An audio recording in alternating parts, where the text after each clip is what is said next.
Naninigarilyo ka pa pala, paring Abo? Hindi ko matigilan, paring Elvis eh.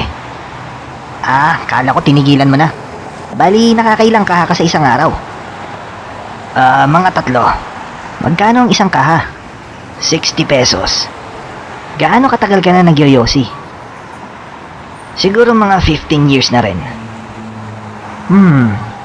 Kung ang isang kaha ay 60 pesos at nakakatatlong kaha ka sa isang araw, so times 3, bali sa isang buwan times 30, nakaka 5,400 pesos ka. Sa isang taon, times 12, meron kang 64,800 pesos.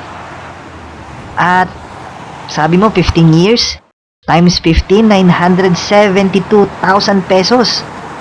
Kulang-kulang 1,000,000 yun ah. Ang galing mo sa mata. Siguro mga kulang-kulang 1,000,000 nga. Laking pera nun ah. Alam mo ba kung hindi ka nagyoyosi, naipon mo na sana pera mo at nailagay mo sana sa bangko, nakabili ka na sana ng sports car ngayon. Ikaw paring Elvis, nagyoyosi ka ba? Hindi. Loko ka pala eh. Asan na yung sports car mo?